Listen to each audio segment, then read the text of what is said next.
Estás escuchando el podcast de la Iglesia ISA.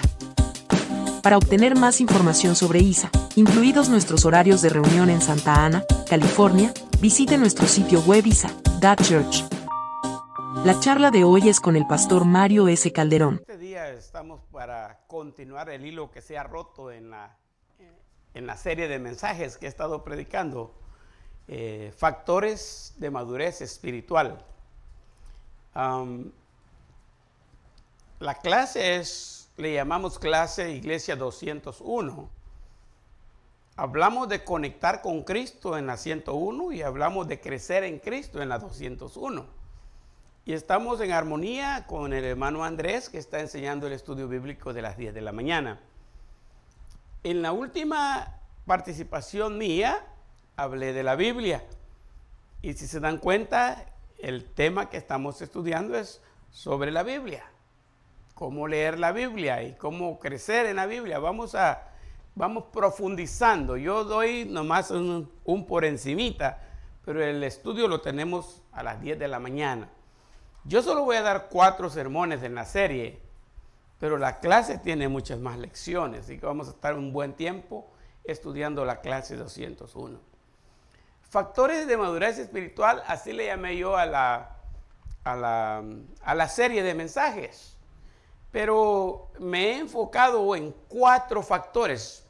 Pueden haber muchos más factores de madurez espiritual que no se tocan aquí quizás, o quizás algunos se profundizan en la clase, como por ejemplo en la clase de hoy estuvimos viendo algunas cualidades que la madurez produce, algunas cosas que la madurez produce, y otras veces que se hacemos decisiones por inmadurez, ¿verdad? Como hablábamos, alguien que se movió de una iglesia evangélica pensando que iba a mejorar a un grupo de alcohólicos anónimos.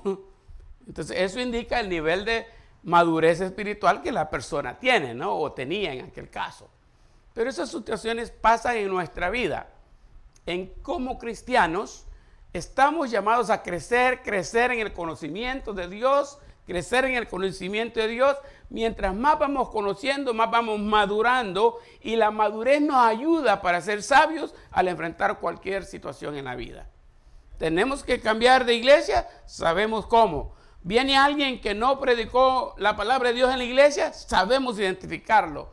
Incluso Juan dice en sus escritos que debemos escudriñar los espíritus si son de Dios. ¿Y cómo podemos escudriñar los espíritus si no tenemos el Espíritu Santo? Ese es el Espíritu Santo que da testimonio al espíritu de nosotros, y que somos de Dios o que no somos de Dios. Los 4 factores que yo enfatizo están representados en una cruz. Esta es la cruz de Cristo. Si ustedes saben de Biblia, como ahora estamos hablando de puros conocedores bíblicos, ¿verdad? En el centro hay un cuadrito amarillo, en el centro de la cruz.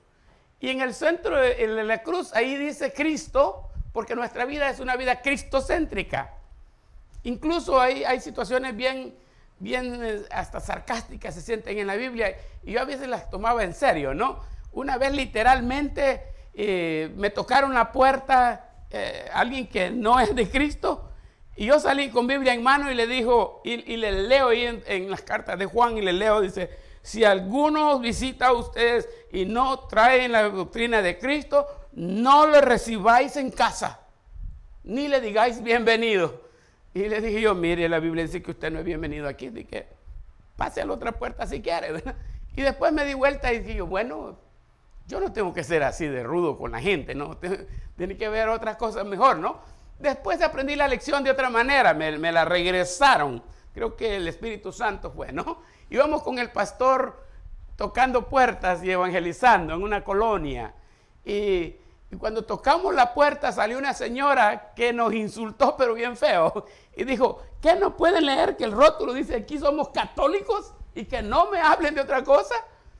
Váyanse. Y nos corrió, ¿no? Y pues nos fuimos nosotros por ahí, ¿verdad? Bueno, ahí estaba el rótulo, no le hicimos caso, no tiene razón. Salió el esposo y dice: oigan, ¿pueden regresar un momento? Dice: perdonen a mi esposa que ella se altera y se pone así. Dice: pero yo creo bastante en la democracia, en la libertad de expresión. ustedes tienen derecho a hablarme a mí, dice. Ahora que yo les crea lo que ustedes me digan, ya es otra cosa, dice, pero pasen adelante, y hasta nos puso un cafecito ahí en la mesa. Ay, digo que, y yo me acordé, ¿no? Cómo trato yo a los míos y cómo me trataron aquí a mí, qué lección aprendida, ¿no? Ahora, lo que la Biblia dice está allí, ¿no? Nosotros con nuestra madurez, porque en cositas como esas yo maduré y aprendí a dialogar con las personas sin violar el principio bíblico. Siempre mantengo mi principio bíblico. Si no es de Cristo, no le pongo atención. Mi centro entero debe estar en Cristo, porque Él es mi ejemplo. Él es el que murió por mí y Él me dijo cómo hacerlo. Ahora, lo que dice Lucas 14, 27, dice que si alguno no toma su cruz y viene en pos de mí, ¿está Cristo hablando? No es digno de mí. Y entonces, algunas veces esa ha sido objeto de burla, la cruz de Cristo. Hay gente que no entiende lo que es la cruz de Cristo. Algunos piensan que literalmente en Semana Santa hay que cargar la cruz y dejarme clavar ahí. Esa es la cruz. No, no es eso. Algunos otros en forma burlona dicen que la cruz de Cristo es el cónyuge que Dios les dio. La esposa dice que es él y él dice que es ella. Y que es de la cruz que tienen que cargar. Realmente está lejos de ser la verdad. Y por eso es que yo lo puse ahí, la cruz de Cristo. Llevar, ¿cuál es la cruz de Cristo? Y dice, cada día hay que tomar esa cruz y seguirlo. Y ahí encontré los cuatro factores en esa cruz. Porque si ustedes se dan cuenta, el primer sermón que hablamos era de la oración. El segundo sermón era de la Biblia. Y estamos estudiando la Biblia. Ya estudiamos la oración, estamos estudiando la Biblia en la escuela dominical. Y la cruz tiene dos direcciones, ¿se acuerdan? Para arriba. Una vez hasta le dije a los hermanos, pónganse de pie y hagan esta señal. ¿Ve? Esta mano apunta para arriba, esta mano apunta para abajo. Allá arriba está Dios y aquí abajo estoy yo. Cuando yo quiero hablar con Dios, ¿qué hago? Oro. Cuando yo quiero oír la voz de Dios, porque Él siempre me está hablando, yo no le oigo todo el tiempo, leo la Biblia. Orar, leer la Biblia. Orar, leer la Biblia. Eso me mantiene en comunión con Dios, individualmente, personalmente. Más oro, más hablo con Dios, más leo la Biblia, más Dios me habla a mí. Y así nos llevamos bien, nos comunicamos bien y tenemos comunión. Tenemos comunión con Él. Ahora, la otra señal que tienen que hacer es así, ¿no? Esa es la cruz. Uno para arriba y otro para los lados. Y cuando se pone a los lados hasta puede dar vueltas así para todas partes. Para donde señale esta mano, me señala al prójimo, me señala a todo el mundo. Esta muestra mi relación con los demás. Relación con Dios, relación con los demás. Y en la relación con los demás voy a encontrar estos dos brazos. Mis posesiones y congregarse. Y quiero adelantarles, ninguno de esos ocurre si no nos congregamos. Por eso es que estamos en crisis hoy día, porque algunos dicen que después de la pandemia, pero yo creo que la gente ya estaba fría desde antes de la pandemia. Y que Dios utilizó la pandemia a ver si reaccionaban y peor, se acomodaron más en su sillón a ver la tele y las redes sociales. Pero nada de lo que ocurre en la cruz de Cristo ocurre desde la casa. Siempre tenemos que estar conectados con el grupo físicamente, no virtual. Fíjate que virtualmente podemos disfrutar de una alabanza tremenda. A mí me encantaba antes, hoy ya casi no me queda el tiempo, pero estaba en las mañanas, los domingos, viendo los programas de televisión de iglesias como, no es desde mucho, pero existía todavía Palacio de Cristal. Tenían un grupo coral de esa gente que precioso cantaban, lindo. Y para ir más contemporáneo, Shadow Mountain Community Church, ¿cómo se llama aquí? Por San Diego, olvidé el nombre ahorita. El pastor David Jeremiah tiene una orquesta tremenda. Y me di cuenta que en la radio solo me enseñaban 30 minutos de mensaje. y que en el internet, que en la televisión podía ver el mensaje completo, pero que en el internet, si iba al website, miraba todo el culto completo. Y yo quería todo el culto porque miraba, me encanta la música. Miraba a los cantantes, la orquesta, la manera, preciosa alabanza. Pero ustedes saben, siempre he tenido deseos de ir a esa iglesia personalmente y ser testigo personal de lo que allí pasa, cómo se adora a Dios. Porque aunque yo disfrute por televisión, les aseguro que estar en presente es mucho mejor. Hay muchas cosas que si no estamos presentes, nos las perdemos. Y es como ver un partido en vivo o verlo en el televisor, ¿no? En la televisión uno mira lo que la cámara le quiere enseñar o lo que la producción enfoca. Pero si usted está en el estadio, ahí disfruta mejor. Si está en El Salvador, hasta de las malas palabras disfruta. Bueno, no es cierto. Yo no disfruto eso, pero usted disfruta de muchas otras cosas si está en vivo. Hoy me toca hablar de posesiones. Y quiero aclarar que no es estar poseídos, ¿no? Es poseer, no estar poseídos. Estar poseído es que alguien está dentro de mí y me controla. Eso no ocurre. En el cristiano solamente el Espíritu Santo puede obrar. Pero posesión tiene que ver con poseer lo que yo tengo. Y entonces ahí tengo el énfasis de este mensaje, es las posesiones, mis posesiones. Y estamos hablando del tercer factor de madurez espiritual. El primero fue la oración, segundo la Biblia. Entonces el tercero, ¿cuál es? Mis posesiones. Y el cuarto lo dejamos de último, que es congregarse. Entonces mis posesiones. Y cuando usted ve esto, tengo estos dibujitos por ahí guardados en un file de mi cloud, voy a decir, de mi bodega donde guardo cosas en computadora. Y este muñequito me gusta, porque de repente yo no sé qué hacer, y solo digo, aquí estoy, Señor. Que Él me abuse, porque de verdad cuando hablo de posesiones, hermano, tenemos que estar bien parados en lo que estamos haciendo. Y yo, por un lado está la debilidad de decir lo que mi papá dijo cuando mi mamá murió en su velorio, dijo: hemos sido pobres en lo espiritual, pero ricos en lo espiritual. Como matrimonio, pudieron disfrutar de las dos cosas, vivir en pobreza en esta tierra y disfrutar de espiritualidad al mismo tiempo rica. Todavía el sábado pasado, cuando hablábamos con él, me dijo, entre ella y yo, nunca nos peleamos. Nunca nos peleamos. Tremendo. Eso es el nivel de madurez espiritual que ellos tenían. Porque la gente, el matrimonio, mientras más cerca está de Dios, más cerca están el uno del otro. Más lejos están de Dios y más se distancian uno del otro y hasta se muerden. Es igual para todo. Para todos igual. Ahora podemos darle vuelta a este asunto. Y en mi vida yo lo he testificado así a grandes rasgos, ¿no? 61 años no pueden pasarse así en 5 minutos, pero tengo etapas en la vida. Mi primera etapa, cuando utilizaba solamente pantalones de parche, le decíamos allá, solo para ir a la iglesia. Ese era el lujo que teníamos.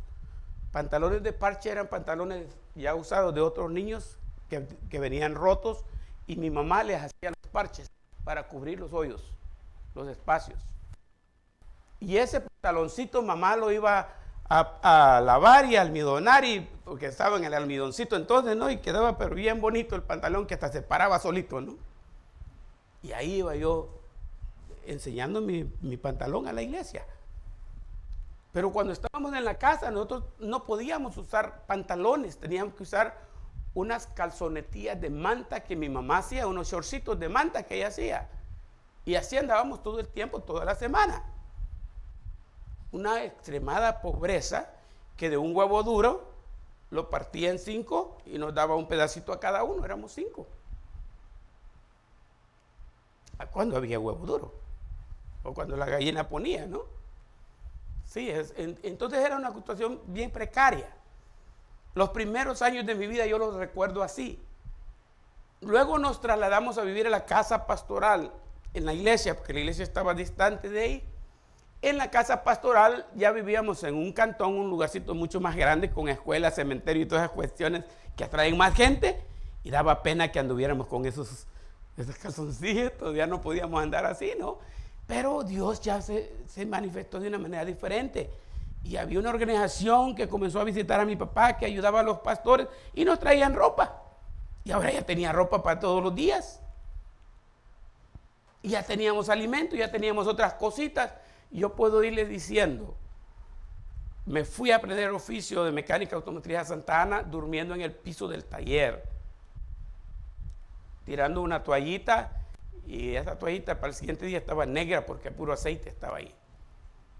Después a San Salvador renté un cuartito ya trabajando como mecánico operario, y ya podía ver unas paredes blanquitas y más bonitas y una camita más o menos que habíamos comprado. Y cuando vengo a este tiempo, para hacerse las cortas, y miro todo lo que tengo, miro mis posesiones, yo soy un multimillonario. Porque miro de dónde vengo y veo hasta dónde Dios me ha llevado. Así me considero. Así me considero. Y les hablo con esa franqueza porque yo sé que muchos de ustedes tienen ese mismo trasfondo, o por lo menos tienen la idea de lo que es vivir así. Pero en América la gente no está acostumbrada a ese tipo de vida. Estoy seguro que mis nietos viven en la gloria ahorita ya, solo por haber nacido en Estados Unidos. ¿Qué es lo que nosotros tenemos? ¿Qué es lo que poseemos? ¿Por qué es que estamos siempre afanados por tener más, por tener más, por tener más? Y nos afanamos tanto por un carro del año que se nos olvida cuántos carros Dios nos ha dado en el pasado. El versículo de Lucas 14:33 dice así: así pues, cualquiera de vosotros que no renuncia a todo lo que posee, no puede ser mi discípulo. Y pues todo lo que posee para algunos es bastante, pero todo lo que posee para algunos es bien poquito. Pero no importa cuánto da aquel ni cuánto doy yo, lo importante que es renunciar a todo. ¿Se acuerdan ustedes? Bueno, ya pasó hace rato eso, pero el pasaje bíblico, más bien dicho, dice que un día Jesucristo en el templo entró a la hora de colectar la ofrenda, y que ahí había la gente y tiraba las cantidades de dinero, y vino una señora pobrecita y tiró 2 dracmas. Un contexto tremendo de eso fue que los colectores de ofrenda en el templo eran tipo embudo, de metal. Eran así, y estaban pegados a la pared. Y tenían hasta una cosita como tipo la tuba, a veces de la tuba esa que tocan, me acuerdo, porque así era más o menos conectada para caer en un container ahí abajo. Y habían varias puestas alrededor de la pared del templo. Entonces la gente venía, y acuérdense que no habían billetes. Eran piezas de plata las que Judas agarró. No eran ni monedas. Habían monedas ya, pero la mayoría era pura piedra que se medía. Era plomo, bronce y oro, pues. Y entonces, ¿qué es lo que pasaba? Que venían los que tenían dinero y hacía un gran escándalo ese embudo. Que era metálico. Estaba cayendo todo lo que dio al fulano. Y viene la señora, 2 moneditas de estas chiquititas, ¡ping! Ya. ¿Y qué fue la lección? Ella dio todo lo que tenía. Ellos dieron lo que les sobraba. Así que lo que se necesita poner atención es: renuncia a todo lo que posee. No importa cuánto sea, pero todo. Algunas veces están con el conflicto ahí, ¿no? Que si el diezmo es el diezmo, que si cuánto se da, o que si tiene que dar más de diezmo, que doy poco diezmo. Que no existe ni más ni menos diezmo. Solamente acuérdense que diezmo es, y eso es el 10%. So, el 10% de $1, ¿cuánto es? 10 centavos. Y el 10% de $100, ¿cuánto es? $10. Diezmo es diezmo. No hay nada que perder ahí. So, aquí es todo lo que posee. Simplemente todo. No tiene nada, pues no dé nada. Tiene bastante, pues délo todo. Y a veces qué conflicto con la democracia. No, pero que él también, que aquel no da, que todas las cosas, ¿no? No, ahí dice, el que es la persona, cualquiera de vosotros, individual. Ahora, este es el asunto. Entré un poquito a investigar sobre este tema. Y estaba en mi mente reflexionando sobre esto y fui buscando el pensamiento más concreto que agarré de la rama de estudio de John MacArthur. Pero quise primero mencionarles esto. ¿Para qué existe la iglesia? Para ser discípulos. El versículo dice, por tanto, vayan y hagan discípulos de todas las naciones, bautizándoles en el nombre del Padre, del Hijo. Entonces simplemente la iglesia existe para ir a hacer discípulos, Obviamente, para ser discípulo, el primer paso es aceptar a Cristo, ¿no? Pero hay que ser discípulos en todas las naciones. Así que tengo el otro versículo. La iglesia existe para formar un discípulo. Fíjese que en el anterior es para hacer discípulos en general. Pero en este de aquí ya es para formar un discípulo. Individualmente, cada uno de nosotros tenemos que convertirnos en discípulos para que hayan discípulos. Y dice ahí, así pues, cualquiera de vosotros. La tarea de la iglesia es para todas las naciones, pero está centrada en individuos. Por eso es que somos una iglesia local, para trabajar más de cerca y formarnos, hacernos nosotros un discípulo. Entonces, renunciar a todo lo que posee, encontré estos detalles. La frase renunciar a todo es la que tradujeron en nuestra Biblia de la palabra apotazo. Y apotazo denota primariamente poner aparte. Renunciar todo, ¿qué quiere decir? Ponerlo aparte, apartarlo. Puede ser el diezmo, puede ser más, puede ser menos. Quizá el tema de si debemos o no debemos diezmar hoy no es lo que me preocupa. Podemos hablar de eso otro día. Pero el asunto es poner aparte algo.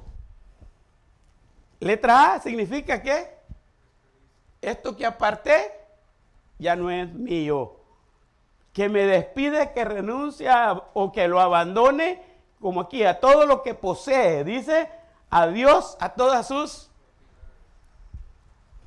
Bueno, qué bueno que no tengo propiedades, ¿verdad? No, pero es lo que poseo. Si tengo propiedades, están incluidas. Y créanme, me impactó tanto Hechos 1, del 1 al 7, en la serie de estudios que hizo el doctor Jerry Sutherland, y le llamó Fire and Rain en inglés. Y lo traducimos. Yo participé incluso en las primeras 3 lecciones traduciéndolo al español. Fuego y reino. Y en ese estudio que se hizo minucioso de los primeros 7 capítulos de Hechos, me encontré con este personaje que se llamaba Bernabé. Ustedes saben, el que acompañó a Pablo. Bernabé, su nombre original era Justo se llamaba él. Por alguna razón en la iglesia ya no se le conoció como Justo, sino como Bernabé. No se sabe el trasfondo. Lo que sí está por ahí es que este hombre tenía muchas propiedades, era rico de la época. Y cuando se entregó a Jesucristo, hizo lo que todos los que se entregaban a Jesucristo entonces hacían. Vendían sus propiedades y lo traían a los pies de los apóstoles para que ellos lo administraban. Todos los cristianos vivían juntos como una comunidad, no en comunismo, comunidad. Ninguno tenía falta de ningún bien y nadie decía ser suyo algo. Lo que había era para todos por igual. Le digo, comunidad es suplir la necesidad. Comunismo es darle 2 rollos de papel higiénico por la semana, si le alcanza, bueno, si no. Es diferente. ¿Ven la diferencia? En uno va a suplir la necesidad, en otro le va a dar cantidades iguales a todos. Entonces, ¿qué pasó con Bernabé? Entregó todo lo que poseía. Y todos decían, wow, un rico entregó todo. Y habían otros ricos por ahí, dijeron, ¿por qué nosotros no hicimos lo mismo? Y ahí apareció Ananías y Zafira, ¿se acuerdan? Y ya cuando vendieron todo, pero mejor quedémonos con un poquito por aquí, escondámoslo, que no se den cuenta. Y Pedro, ¿qué les dijo? No nos han mentido a nosotros, les han mentido al Espíritu de Dios, y ahí se van a morir. Y se murieron bien muertos, dijo alguien. Así, renunciaban a todo lo que poseían. En la iglesia así era, lo hacían. Despedirse, abandonar todo, decir adiós a sus propiedades. Ya eso no tiene valor. Lo que tiene valor, ¿qué es? La cruz de Cristo. Abandonar. El versículo que estamos leyendo, abandonar significa renunciar a todo, dejarlo por ahí. Y en la letra C, el significado más intenso es quitarse a alguien de encima. Ok, a ver si les explico un poco más eso, porque no podía escribir todo lo que está escrito ahí en ese comentario. No se puede mover uno porque la carga que tiene está pesadísima. Todo lo que usted tiene, no puede dormir pensando en que se le meten los ladrones a la warehouse. No puede dormir pensando en qué carro va a usar el otro día. Los ricos viven ocupados en sus riquezas. No tienen tiempo para nada. Y eso les impide servir al Señor. Sus posiciones impiden servir al Señor. Así que tiene que quitárselo de encima. Es decir, esto no es lo que interesa. Lo que interesa es la cruz de Cristo. Cierro con esto. Renunciar a todo, a potazo de nota, primariamente poner aparte, de lado. El sencillo significado de esta declaración sorprendente es que uno, para ser discípulo de Cristo, ¿qué dice? Debe amarlo más que cualquier otro ser sin excluirse a sí mismo. No hay nada, como decía el canto, ¿no? Nada mejor que mi Dios. Nada. Yo mismo tengo que negarme. Dios tiene que tener la prioridad en todo. ¿Qué nos cuesta ser discípulos de Cristo? ¿Qué nos cuesta? Ahí sí que no hay que decir nada, ¿verdad? Para ser discípulos de Cristo hay que darlo todo. Sin querer, vengo otra vez a caer en lo mismo. ¿Es suficiente dar diezmo? Eso era solo para la ley. Pero ahora ya dije que no lo demos, ¿verdad? ¿Cuánto hay que dar ahora? Hay que darlo todo. Y eso es lo difícil. Y les voy a decir un poquito por qué es difícil. Le llamé a esto, le llamé así, las 4 T de nuestras posesiones. Indagando por ahí, esto lo saqué, voy a serles honesto, de un estudio bíblico de la iglesia adventista. Y me llamó la atención, es que yo lo he puesto con diferentes palabras todo el tiempo, pero siempre me gusta que rime porque yo creo que así nos las aprendemos más fáciles, ¿no? Entonces le puse las 4 T de nuestras posesiones. ¿Se las digo? Ahí está. La 1, templo. La 2, talento. La 3, tesoro. Y la 4, tiempo. Esas son las 4 T's de nuestras posesiones. Todo lo que nosotros poseemos está encerrado en esas 3, en esas 4. Algunas palabras de ahí tal vez nosotros no las utilizamos así exactamente, pero no da con la letra T. Ustedes sí saben que nuestro cuerpo es un templo, ¿verdad? Algunas veces la gente dice, sin pensarlo, dicen, este solo es un estuche. Se desaparece el alma y ¿qué se hace el estuche? Ya no sirve para nada. Pero la Biblia dice claramente que nosotros somos templo y morada del Espíritu Santo. Que nuestro cuerpo es un templo. Entonces, nuestras posesiones que debemos entregarle a Dios comienzan con nuestro cuerpo. Yo había usado la palabra cuerpo antes. En la mayordomía cristiana lo uso así. Yo digo que nosotros tenemos que ser buenos administradores de nuestra vida física. Tenemos que ser buenos administradores del talento, dice aquí, pero yo lo uso más la palabra dones espirituales, porque los hijos de Dios recibimos dones espirituales. Los talentos son heredados o desarrollados según la inteligencia de cada quien. O si va a la escuela, aprende algo. Pero los dones espirituales son un regalo que el Espíritu Santo da. Sin antes haber hecho eso, ahora lo puede hacer porque el Espíritu Santo lo dota. Yo uso los talentos a la par de dones espirituales. No es solamente administrar el dinero, hay que administrar nuestra vida, hay que administrar los dones que Dios me ha dado, porque por eso todavía estoy vivo aquí. Si no, al aceptar a Cristo me hubiera mandado por allá al otro planeta o me hubiera llevado al cielo de una vez. Ya te salvaste, venite para acá. Pero no, me dejó aquí porque me dijo, aquí tienes estos dones para que los utilices y que me sirvas en la tierra mientras no acabes tu trabajo, no te vienes conmigo. Y por eso estoy aquí todavía con ustedes. Porque mi trabajo todavía Dios no ha terminado conmigo y tengo que seguirlo haciendo. Tesoro, ahí vienen todos los bienes. Tesoro, ahí ya va a venir dinero, vehículos, casa, familia, trabajo, todo lo que tiene que ver con las cosas materiales están enfocados aquí en el tesoro, lo que yo tengo, lo que yo administro alrededor mío. Y luego tiempo. Tiempo, muchas veces no nos fijamos qué tan buenos administradores somos del tiempo o qué tan malos administradores somos del tiempo. Alguien dijo así, comenzando con el pie izquierdo, digo, ¿quieren saber qué tan malos son con el tiempo ustedes? Díganme si hay algo que ustedes no hicieron porque no les alcanza el tiempo. Si el tiempo no les alcanza, ya son malos administradores. ¿Por qué a otros sí les alcanza? Y es decir que no hay excusa. ¿Cuántas horas tiene el día? 24 para usted, pero para mí ¿cuántas tiene? 24. 24 horas son 24 horas para todos por igual. ¿Por qué algunos sí tenemos tiempo y otros no tienen tiempo?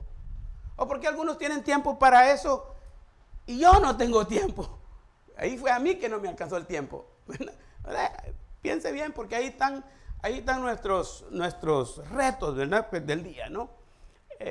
Tengo aquí, hablemos del templo. Y agarré tres cosas nomás, porque de cada uno de esos podemos pasarnos 3 meses en el estudio que está dando el hermano Andrés. ¿Ah? Hablemos del templo, 3 etapas del templo. Templo del Espíritu Santo soy yo. Y ahí hay instrucciones en la Biblia de cómo debo comportarme con el templo del Espíritu Santo. ¿Sabe? En algunos dice que tenemos que estar alegres, motivados, que seamos fervientes en el Espíritu, sirviendo al Señor.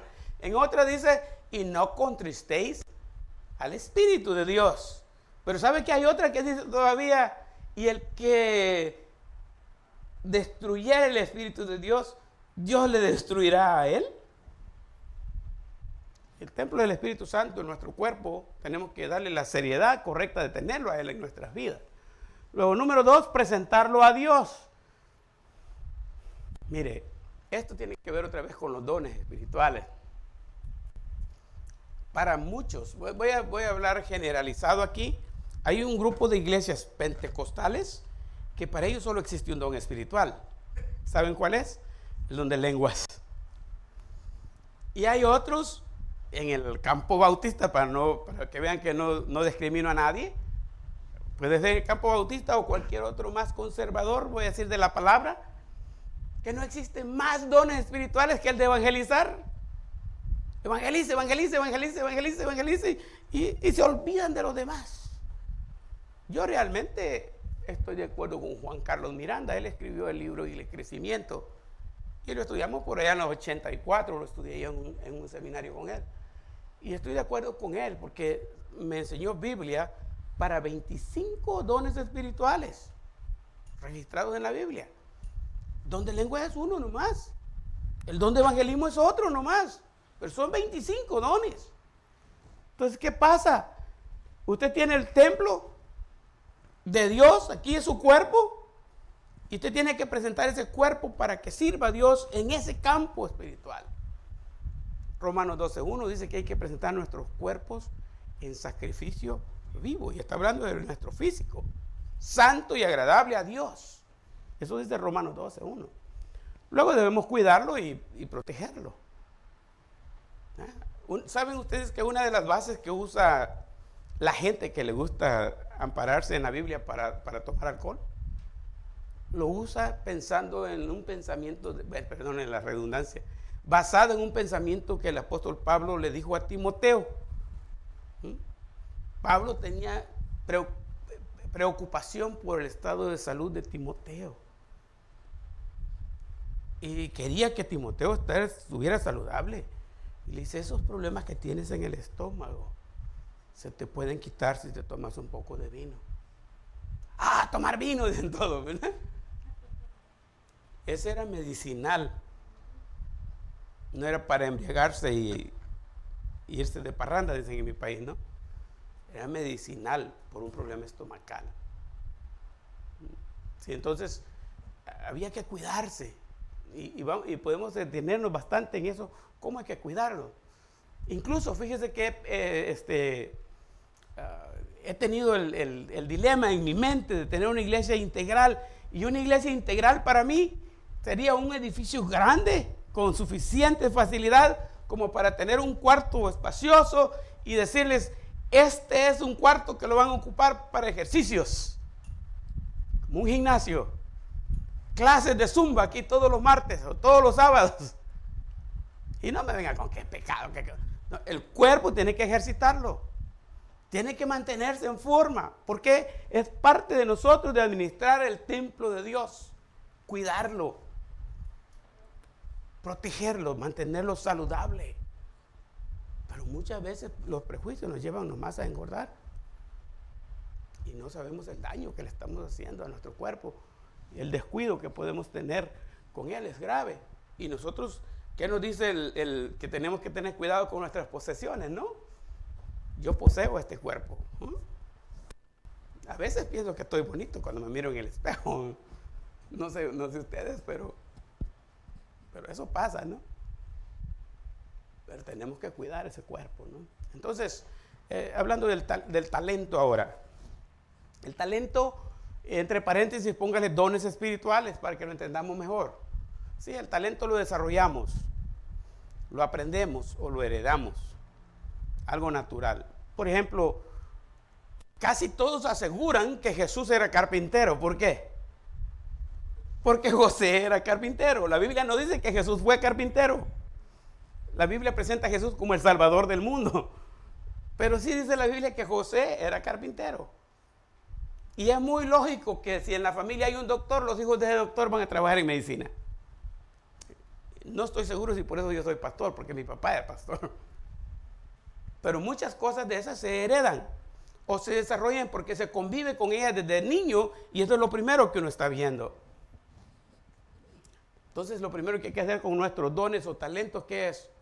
Hay que descubrirlos, hay que conocerlos, hay que explorarlos. Si una de las cosas que ha llevado a situaciones difíciles a los millennials, voy a decir, a ver si no me meto en problemas aquí, que la generación de los millennials terminó su etapa de college y no sabían qué querían hacer en su profesión. No sabían qué querían hacer. Y se quedaron ahí, pues, trabados. Son pocos los que se enfocaron en una carrera y dijeron, esto quiero. Desde high school a veces ya agarran su línea. Pero tuvimos esa situación reciente y creo que todavía está, que mucha gente todavía no sabe qué quiere hacer con su vida. Entonces, el don espiritual, ¿qué pasa? Tenemos que conocerlo. Sí, le acuerdo de ese estudio que tuve, que duró un mes con el pastor Juan Carlos Miranda. La primera pregunta que hacía era, ¿cuántos dones espirituales tiene usted y cuáles son? Y yo escribí 2. Pero al final no sabía que a través del estudio y de las prácticas y interacciones que teníamos ahí, al final resultó que yo tenía 7 dones espirituales. ¿Dónde estaban los otros 5? No los conocía. Los tenía, pero no los conocía. Oh, sí es cierto. Pues voy a trabajar un poco más en esta área, porque también los tengo. Entonces, no hay que descuidar o tener en poco el hecho de no conocer el don espiritual. Le voy a decir por qué. Porque esa es la excusa número 1. ¿Cuál es su don espiritual? No lo sé. Pasa 30 años en el Evangelio, como hablábamos, ¿verdad, hermano Albino? En la clase. 30 años en el Evangelio. ¿Cuál es su don espiritual? No lo sé. Han pasado 30 años y todavía no lo sabe. Algo no anda bien, ¿no? algo no anda bien. Ahora, hagamos la historia corta. Se va a presentar ante Dios y Dios le va a decir, ¿dónde está el talento que te di? O los dones espirituales que te di. ¿Y usted qué le va a decir? Pues, ¿cuáles eran? Yo nunca los conocí. Y porque como a veces creemos que no los necesitamos y que como la iglesia sigue y que como todo, ¿verdad? No nos preocupamos. Hay que desarrollarlo. Mire, una de las cosas que se puede ejemplificar más fácil esto o ilustrar más fácil es la música. La música está hecha de la dedicación, del tiempo y del esfuerzo que ponga la persona. Yo medio aprendí a tocar piano y traté con la guitarra, pero hubo un problema, el esfuerzo me ganó. Agarré la guitarra y comencé con los primeros términos que me estaban enseñando ahí, y a los días tenía unos dolores en estas cosas. No, esto duele, yo en el piano no me duele, mejor sigo con el piano. Y dejé la guitarra. ¿Sí? Pero necesita desarrollarlo, necesita practicarlo, necesita la constancia, el esfuerzo, el esmero. Y con los dones, ¿hay esfuerzo? No mucho. Ya traté eso, ya traté lo otro, ya aquí. No, hay que estar ahí hasta descubrir y desarrollarlo, ¿verdad? Y la palabra presentarlo, ¿sabe qué quiere decir presentarlo? ¿Por qué lo puse ahí? Estuve buscando qué palabra usar. Pero esta palabra, presentarlo, habla de que un día yo voy a estar ante el tribunal de Cristo y voy a venir con una cubeta, con un bowl lleno de todo lo que hice con esos dones que Él me dio. Y en base a ese trabajo que yo desarrollé, voy a recibir mi recompensa. Entonces, con los dones hay que tener un poco más de atención de lo que normalmente le damos. Si no lo ha descubierto, así, descubrámoslo. Si ya sabe cuáles son, pero no lo está desarrollando, comencemos a desarrollarlo. Y no es por el bien de la iglesia ni por el bien del pastor, es por su propio bien, porque eso determina su madurez espiritual. ¿Cómo está su relación con Dios? Ahora nos toca el tesoro. Está duro, ¿no? Solo lo dejo ahí, les repito eso. Lo que es el dinero yo lo divido en 3 partes. Nosotros tenemos que primero ganarlo. Después tenemos que guardarlo. Y después tenemos que... ¿Qué se les hace más difícil de las 3? ¿Ganarlo? ¿Sí? Yo creería que ganarlo es bastante difícil, pero guardarlo también es difícil, ¿no creen? ¿Va que es más fácil gastarlo? Pero esas 3 cosas hay que tenerlas en mente siempre con don dinero. Con don dinero, porque muchas veces antes de ganarlo ya lo hemos gastado. Lo tradicional en América son las deudas, ¿y sabe qué pasa con eso, no? Ya gastamos lo que no hemos ganado todavía. Nos endeudamos pensando que cada mes voy a estar pagando lo que tenga, ¿no? Pero debería ser al revés. Ganarlo y guardarlo. Para muchos la parte 2 no existe, de guardarlo. Entró al banco y se desapareció. Solo hizo una paradita ahí en mi cuenta y se fue para otro lado. Sí. Haga la cuenta, no vaya a decirme nada porque no quiero descubrir secretos aquí. ¿Cuánto ganan ustedes en el año? ¿Verdad que son miles? Son miles. Y al final de año dice usted, ¿y qué hice todo ese dinero? ¿Para dónde se fue? ¿Y si lo hubiera guardado? ¿Cuánto tuviera hoy? Hay bastante que hablar del dinero, así que son 3 etapas del dinero también que quise tocar, ¿no? El tesoro. El tesoro es tremendo como el tesoro tenemos en mente el baúl, ese grandote, ¿no? Que se lo quitamos a algún pirata o no sé qué, pero ahí está lleno de cosas, ¿no? Ese es el dinero y eso es lo que nos cuesta a nosotros. Nos cuesta a nosotros, como decía aquel, no hay que dejarlo todo, ¿no? Es un gigante que tenemos aquí encima y que tenemos que deshacernos de él para liberarnos. ¿verdad? Y el otro es el último, es el tiempo. En el tiempo puse cantidad. Ya hablamos de eso un ratito. ¿Cuánto dinero, cuánto tiempo tienen ustedes? Todos tenemos 24 horas. Cuando habla del dinero, algunas veces se mezcla esto en la mayordomía cristiana. Si de cada una de estas 4 etapas que estamos viendo, 4 letras T, tendríamos que dar el diezmo al Señor del tiempo. ¿Cuánto es el diezmo de 24 horas? Hermano, por allá hay un vivo allá atrás, estoy oyendo. 2 horas 40 minutos, dice el hermano Josué. ¿Cuánto estudia la Biblia, hermano Andrés? ¿Cuánto tiempo dedicamos para estudiar la Biblia?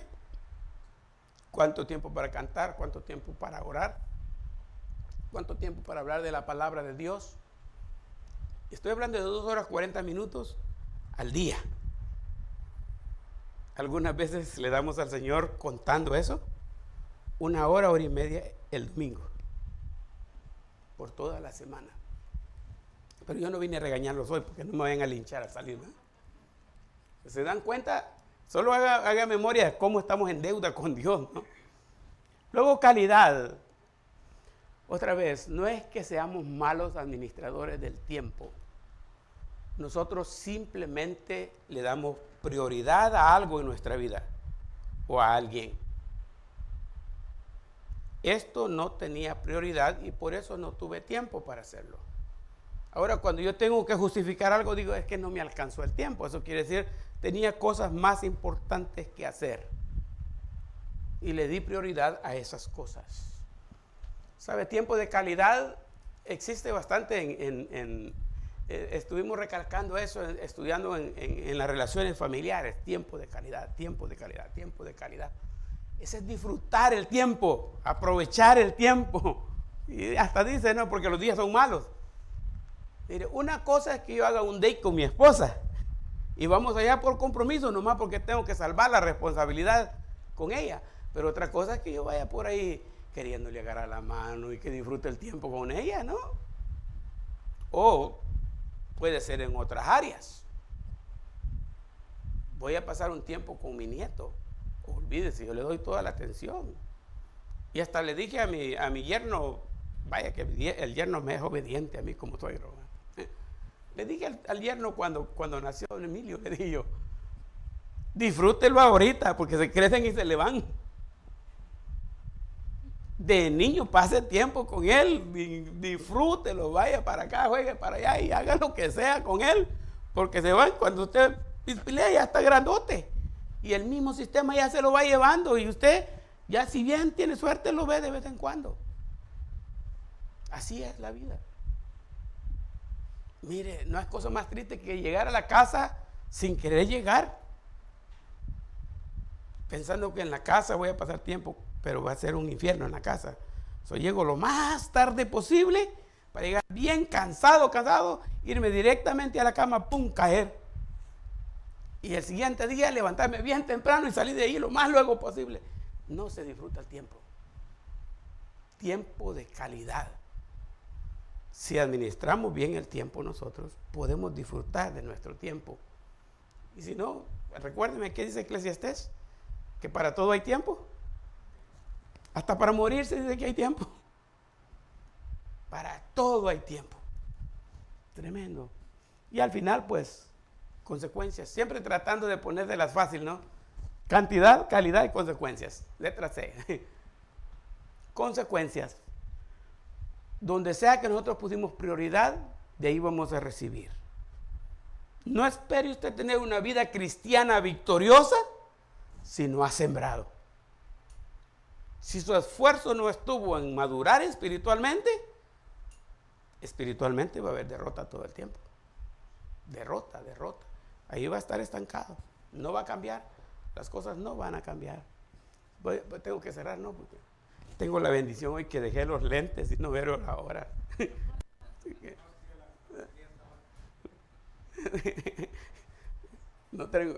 Me traje el estuche y no traía lentes. Y traje el estuche del teléfono y tampoco traía el teléfono.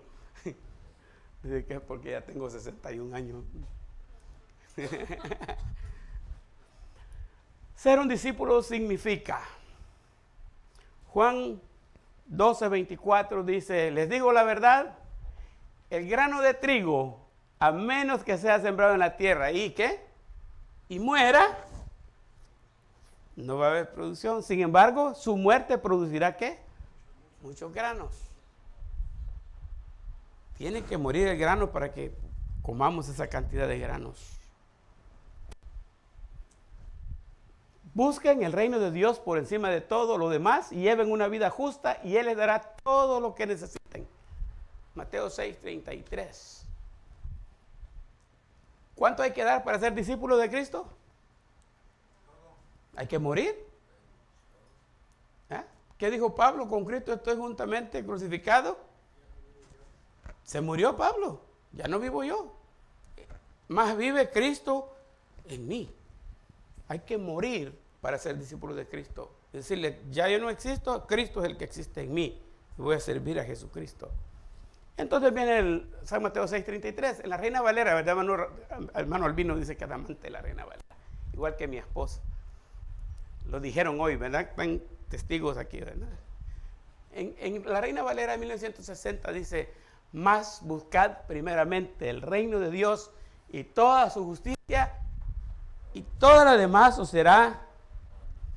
Díganme si estoy equivocado, pero nosotros hacemos este versículo al revés, ¿no creen? A ver, digámoslo al revés. Busquen primeramente todo lo que necesiten y el reino de Dios les será añadido. ¿Así es? No, así no dice ahí, pero así es como nosotros lo hacemos. ¿O no? ¿Será que ustedes buscan primeramente el reino de Dios o primero buscan lo que necesitan? ¿Ah? Hay que ser honestos, ¿no? Hay que ser honestos. Porque yo me he dado cuenta, muchas veces en varias cositas de la Biblia, las cosas las hacemos al revés. Estamos enfatizados en nuestras necesidades. Y ahí están nuestras prioridades, en las necesidades. Necesito esto, necesito lo otro, necesito lo otro. ¿Y por qué no viene, hermano? Es que tuve que. ¿Por qué? Para satisfacer una necesidad. El centro de atención está en nosotros. Pero en los dos lados dice, busquen el reino de Dios por encima de todo. ¿Y qué es todo? El otro dice, buscad primeramente el reino de Dios. No se busquen en segundo lugar el reino de Dios. Ahí es donde tenemos las dificultades nosotros. Y les digo nosotros porque todos estamos en problemas, ¿no? Todos estamos en problemas. Todo lo que necesitamos es darle vuelta al asunto. Enfocarnos primero en el reino. Primero en el reino, primero en el reino, primero en el reino. Y insisto, hermano, pero la cantidad de oraciones que tenemos es por los enfermos, por lo que nosotros necesitamos. Y si se salva alguien, que se salve, ¿verdad? Que Dios tenga misericordia. Pero nuestro énfasis debe estar en alcanzar a los perdidos, en testificarle a la gente, en crecer, en establecer y en ensanchar el reino. Ahí debe de estar. Pero no sé por qué de repente siento que los estoy regañando. No quiero eso. Nuestro reto de hoy, cerramos con eso. Otra vez les digo que tengo esos dibujitos por ahí que de vez en cuando les doy una ojeadita porque aprendo de ellos. 4 letras T: templo, talento, tesoro y tiempo. Para ser un discípulo de Jesucristo. ¿Cómo se siente usted? ¿Como este? ¿Hay algo que lo tiene amarrado a usted? En un tiempo para mí no eran las deudas, era migración que me tenía amarrado aquí. Y no hallaba cuándo esa pesadilla iba a terminar. Para algunos quizás sí sea las deudas. Allá en mi país había alguien que decía, ese está hasta aquí de deudas. No podía ni respirar porque estaba lleno de deudas. Puede ser como está aquí literalmente, el pecado. Esclavo completamente del pecado, de un mal hábito, de un vicio, decíamos en El Salvador. Una mala acción, un carácter, temperamento fuerte, la personalidad está mal y no nos deja relacionarnos con nadie. Nos tiene así, bien encadenados. Carlos Humberto López, un hombre que no terminó muy bien, pero tuvo un buen tiempo en el Evangelio y hasta hizo un LP de 2 discos grandes y cantaba él un himno que se llamaba Libre, libre. Y enseñaba él un dibujo más o menos como este, pero era él. Estaba de este estilo y las cadenas se habían roto completamente porque Cristo lo hizo libre. La libertad es posible en Cristo. Si no importa cómo estamos aquí hoy, qué tan enredados estamos en nuestra situación de la vida, sino lo importante es saber que en Cristo hay solución. Ahí está el paso a seguir para liberarse de las cadenas y pues ahora sí a decir, aquí estoy, Señor, ya me quité las cadenas, ya no tengo nada. Y a caminar con el Señor haciendo uso de las 3 T's, de mis posesiones y dirigiéndome al Señor en una mirada diferente. ¿Para qué? Para que no vaya a ser que hoy me liberó y mañana vaya a estar otra vez igual. No voy a pasar por el mismo camino, voy a cambiar, voy a ser diferente. De eso se trata. Les dije que a los 4 sermones les iba a terminar con esto, ¿no? Nuestro reto de hoy. Por ejemplo, cuando comenzamos la oración, les dije yo, ¿cuántos maduros espirituales hay aquí? Algunos dijeron que sí. Pero como la oración lleva a reflejar si de verdad somos o no espirituales, después de desarrollar el tema de la oración, dije, ¿ya oraron ustedes hoy? Porque eso es lo que determina si hay madurez o no. Lo mismo viene pasando ahora. ¿Cuál de ellos soy yo? ¿En cuál de ellos está usted? Ese es el reto de hoy. Quizá no esté tan enredado, ¿verdad? Pero quizá un poquito. Sea como sea, es un llamado a hacer las cosas diferentes de hoy en adelante. Porque eso nos va a llevar a madurar más en la vida cristiana. Si gustan, nos ponemos de pie y terminamos con una oración.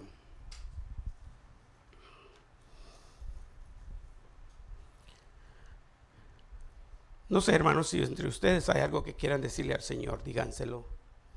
No tienen que hacerlo en voz alta, pero si quieren hablar con Dios en este momento, tienen algo en la vida que ustedes quieren decirle a Dios, Dios, esto lo he estado haciendo mal.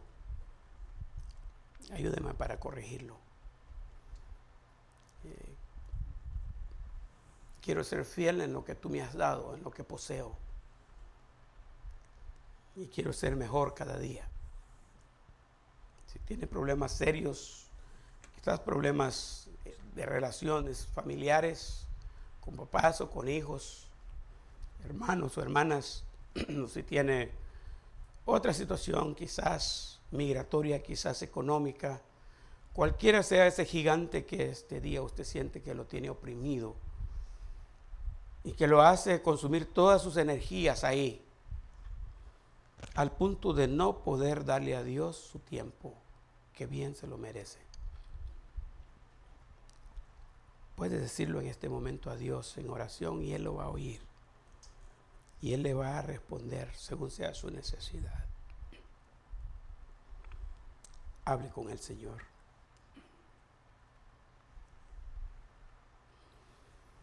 Dios, gracias por darnos esta bendición de estar en tu casa nuevamente este domingo. Por permitirnos escuchar tu palabra en 2 ocasiones, por tener este tipo de alabanzas también que edifican nuestra alma y por disfrutar de este compañerismo que nos une como familia, como la familia que somos en Cristo. Danos la gracia, danos la sabiduría para que esta reunión no sea en vano y que podamos salir de aquí contentos de haber aprendido de ti y de tener la oportunidad más de ponernos en paz contigo, de mejorar nuestra situación contigo, nuestra relación contigo. Ayúdanos para que como iglesia seamos bendecidos, porque cada uno de nosotros, madurando espiritualmente, tendremos un futuro de una iglesia muy bien establecida espiritualmente en su relación contigo. Será impactante, Señor, compartir con otros los cambios que tú haces en la vida de nosotros. Gracias por todo. Mientras nos vamos a nuestros hogares conscientes de que tú vas con nosotros, te agradecemos tus cuidados en todo el tiempo y tu provisión por todo lo que necesitamos. Nuestra familia está en tus manos, las escuelas de nuestros niños están en tus manos, nuestros fuentes de trabajo también. Ayúdanos para tener gracia como trabajadores o como patrones. Ayúdanos a hacerla cada día mejores hijos tuyos. Con tu bendición nos despedimos de este lugar. En el nombre de Cristo Jesús. Amén.